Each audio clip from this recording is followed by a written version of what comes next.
dengan The Kingslayer atau RRQ Yoshi dengan Kingslayer. So, mari kita menuju ke line up dan MPL Arena. Mana tepuk tangannya? Let's go to the line of time. Oke, pertemuan Hanzo yang kali ini bisa kita lihat lagi karena terakhir yang sempat dimainkan oleh Arki ada di tangan Hazel juga karena Hazel hanya Hanzo ya. Tapi sekarang bakal dihadapkan dengan seorang Susujin yang membawa Seiyota Mitoi. No. Almost is never enough. Lihat, bahkan hampir saja diamankan first blood di bottom lane untuk seorang Toy. Flicker mau nggak mau dikeluarkan, tapi sedangkan di depan sana Idok mau nggak mau langsung mereset dan melakukan sedikit cover terhadap seorang Toy. Sekaratul maut, dan di sini Toy bisa dimakan.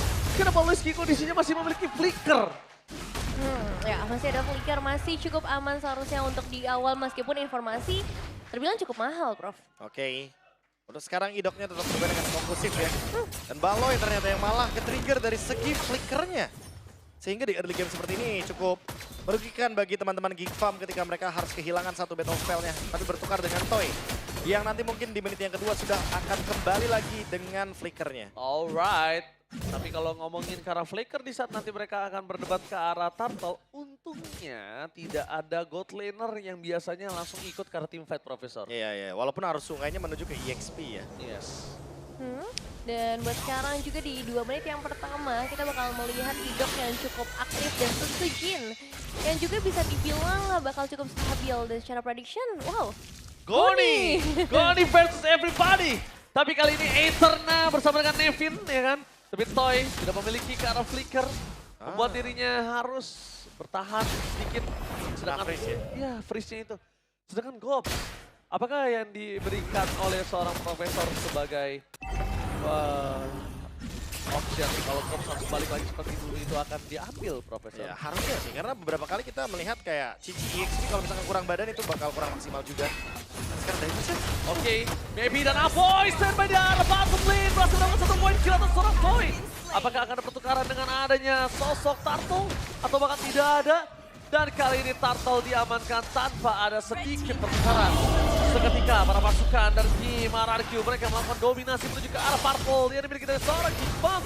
Dan nampaknya di sini Geek Farm harus kehilangan Purple-nya, Nevin. Iya, kehilangan Purple, kehilangan Gobs juga tadi karena ya ada satu kejutan lah yang diberikan oleh teman-teman dari RRQ.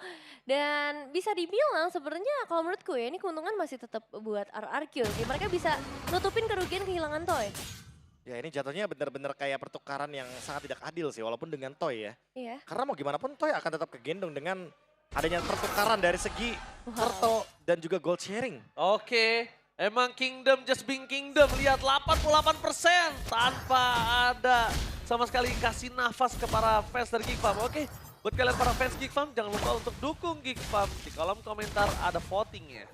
Tetap semangat ya karena memang tidak mungkin sejauh ini pun masih bisa dibilang cukup aman.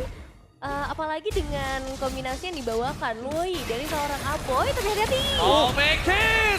Instant pick off terjadi membuat perpasukan tim RRQ berhasil mendapatkan point kill, tapi Aboy di sana dualitinya belum terlalu maksimal membuat perpasukan dari tim Geek Farm mereka tanpa pertukaran sama sekali dan plus 1 Toy dari bottom lane flicker for defensive dan gagal. Toy tetap harus terbangkat tapi Kadera tidak ada jalan untuk pulang. Barter yang cukup mahal plus Baloy di tangan dari Rich tidak bisa dihitung oleh keuntungan. Karena sudah terlalu berlimpah, Profesor. Wah ini pertukaran yang menurutku sangat menguntungkan bagi RRQ. Wah berlimpah banget ya. Karena mereka mendapatkan banyak sekali. Dari invade jungle-nya berhasil, make it juga tumbang. Dan bahkan bayang-bayang dari Dairen sekarang yang mencoba untuk mengganggu dengan ini bencana. Iya, dan 2 flicker sih itu juga lumayan mahal banget ya yang bisa dapetin tadi dari Baloyski dan juga Kadera semuanya keluar. Dan kalau ngelihat objektif, ini kemungkinan besar memang bakal jatuh ke tangan teman-teman dari RRQ Yoshi. Ngelihat mereka sudah mulai melakukan setup juga Gobs dan juga Baloyski harus menjadi mata-mata bagi para pemain Geek Farm. Tapi tidak ada flicker dari seorang Baloyski, tidak masalah karena Gobs akan masuk ke arah depan. Memasang menuju ke arah Susujin, tapi lihat Retribution tetap di tangan Susujin.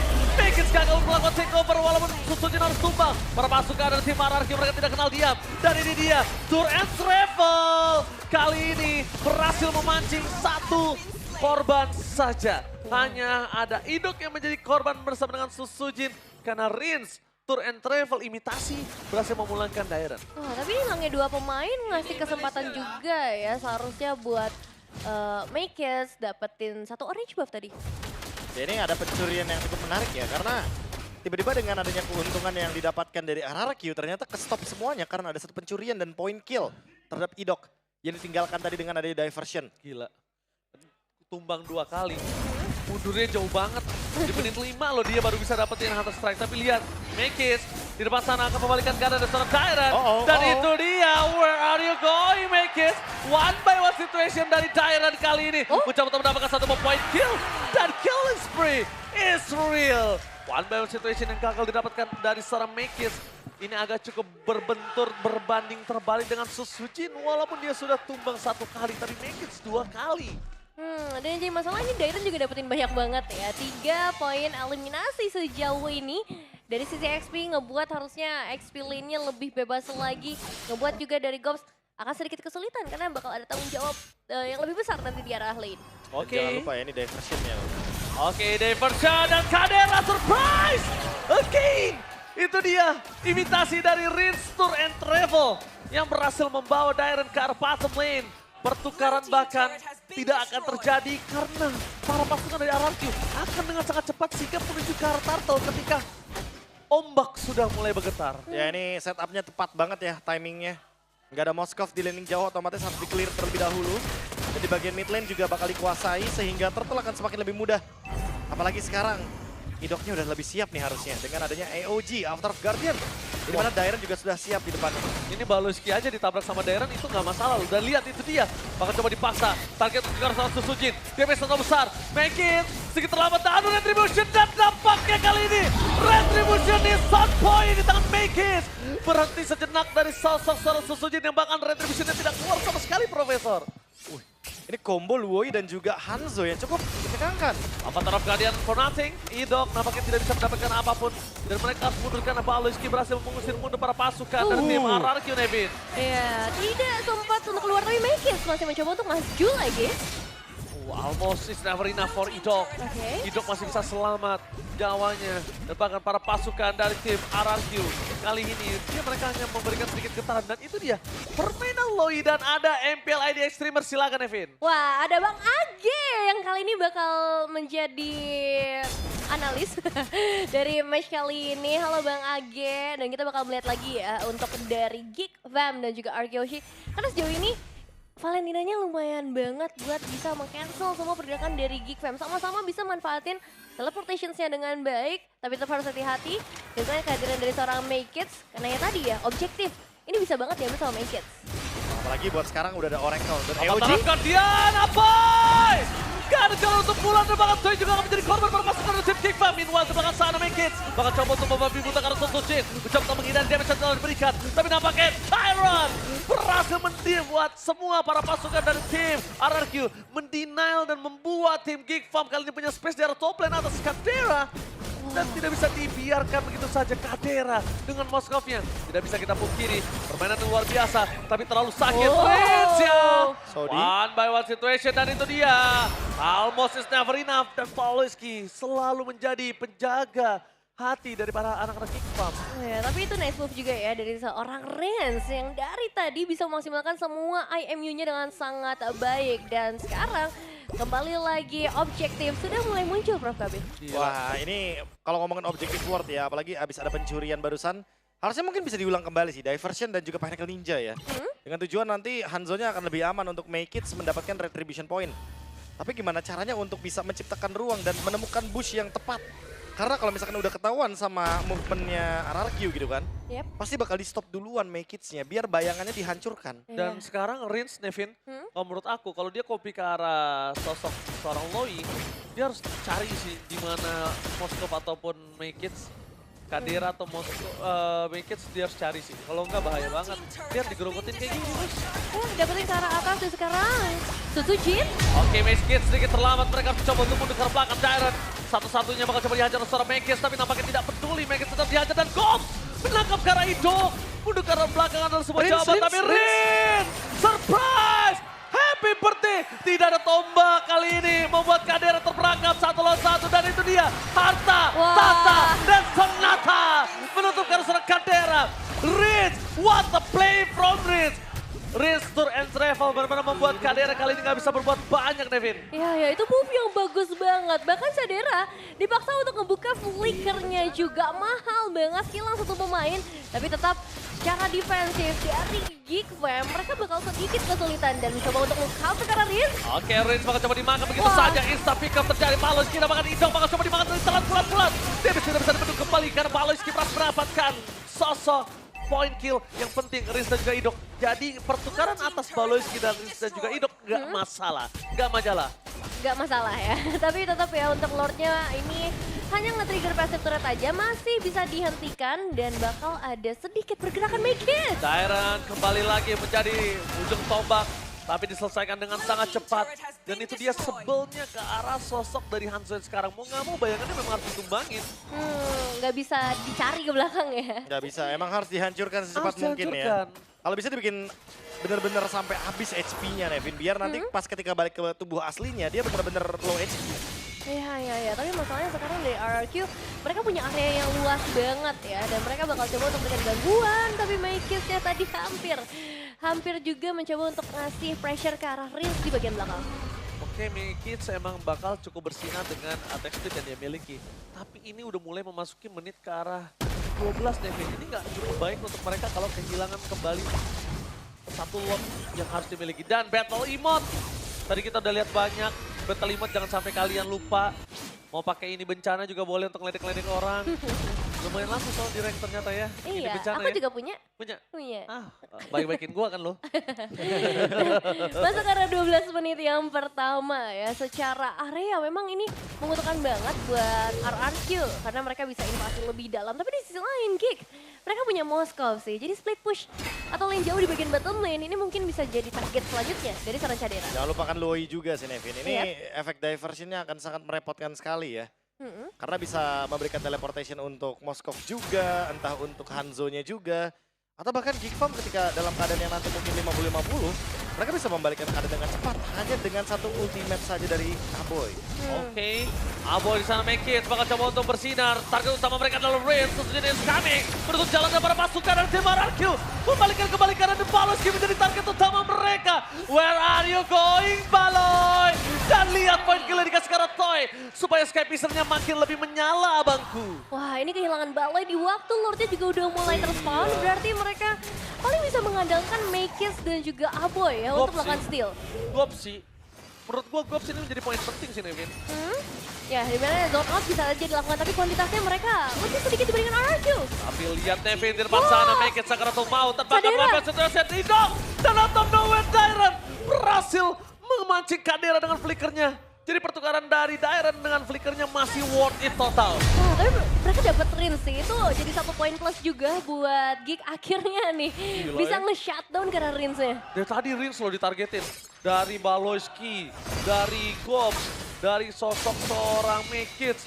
Kadera doang yang ya udah siapa aja di depannya dibantai. Iya pasti ya, damage dealer utama ya. Mau nge-kill siapapun dia bisa, mau nge-deliver damage ke siapapun dia juga kuat.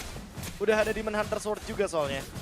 Dan kali ini dengan adanya Malefic Gun akan membuat Cadera semakin lebih leluasa lagi dengan jarak yang lebih jauh untuk bisa memberikan damage. Tapi Lord bergerak dari bagian top lane. Geek Fam harus mempertahankan base mereka. Bergeser ke mode defensif. Dan itu dia menciptakan ruang. Oh Maekis, surprise ternyata di cover dengan sangat sigap. Ternyata invasi yang bakal dilakukan Geek Fam sudah tercium baunya oleh tim RRQ Nevin. Wah, masih cukup aman ya buat RRQ. Tapi itu satu move yang ingin dicoba pastinya oleh seorang Maekis. Dan masalahnya sekarang bergeser ke mode defensif. Lord sudah mulai berjalan dari area top lane dan RRQ Hoshi masih membawa 5 pemain mereka. Maekis kembali lagi, harus mundur ke arah belakang. Stiker ini bencana. Para mata sudah siap standby di arah Dairon dan juga para pasukan dari tim RRQ. Mereka siap menuju ke depan mentaraf Guardian. Kadera! Berhasil ditangkap membuat para pasukan dari tim Geek Farm gak punya daya dobrak. Mereka kehilangan power dari damage-nya. Dan bahkan Maekis gak bisa selamat Rinsya. What the outplay from Rinsya. Fokus mendapatkan satu point kill. Tapi tanpa ada Setsuji dan juga Toy, mereka gak bisa masuk lebih dalam dan tidak bisa melakukan endgame. Nampaknya gerakan dari Rinsya kali ini agak terlalu sedikit barbar. Karena pertukaran cukup adil. Biasanya berani flicker ke depan dan masuk itu adalah barter dengan adanya endgame.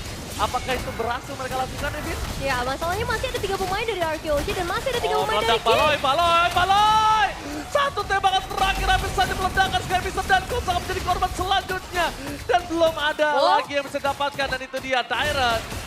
Kadera is coming, shutdown pun terjadi, Kadera versus everybody, flick on defensive, dan ternyata Susujin dibalikan kembali keadaannya. Terlalu terburu-buru dari tim RRQ, Nevin. Ya, nice move dari Cadera ya. Satu Spear of Destruction yang akhirnya bisa nge-follow up damage-nya, tapi ini never ending fight. Dari kedua belah tim yang benar-benar haus atas kemenangan. Dan RRQ Hoshi gimana nih, Prof? Ya itu yang pengen dicari sih sama Geek Fam. Mungkin gerakan-gerakan RRQ yang seharusnya tidak dilakukan. Gerakan-gerakan tambahan. Ya biasanya RRQ kalau udah 2 tumbang poinnya sama ya kan, kuantitasnya sama mereka mundur. Yep. Mereka reset dulu, ternyata mereka melanjutkan team fight. Dan ternyata berhasil dipancing nih oleh Geek Fam. Perbedaan goldnya dengan Lord tadi walaupun mendapatkan 3 base turret tapi hanya di angka 1.600 gold lead.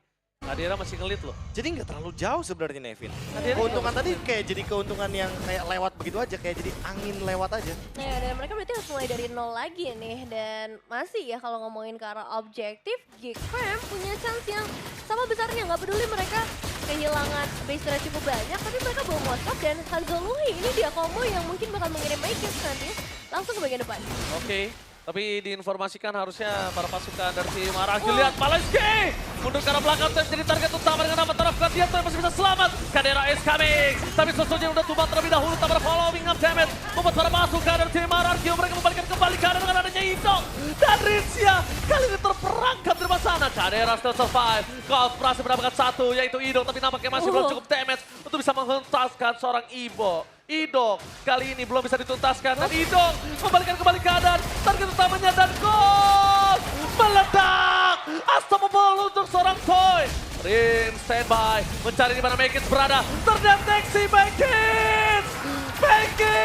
No way, double kill, looking for triple kill. Dan para pasukan dari tim Geek Fam mereka tersisa Makins dan Maniac from Toy. Ini bencana. Tim RRQ berada di garis depan. Wipe out yang tidak bisa terlalu lama karena satu seorang Awi sudah hidup kembali. Dan Avatar of Guardian dengan soundnya no way. Sang Raja berhasil mendapatkan game yang pertama. The Geek Slayer menunjukkan taringnya. Itu dia, game pertama RRQ Hoshi yang masih bisa bertahan dengan sangat luar biasa. Sedikit mistake bukan menjadi masalah. Karena ternyata untuk finishing team fight di area Lord berhasil mereka menangkan. Semua berkat Idok yang masih survive ketika dia ditunggangi oleh Gobs. Dan ternyata tidak ada yang mukulin ke arah Gobsnya. Bahkan slam-slamnya pun dilewatkan begitu saja. Dengan tujuan biar nantinya Gobs tidak bisa melakukan spam terhadap slam-slamnya. Wah, ini cukup disayangkan sih melihat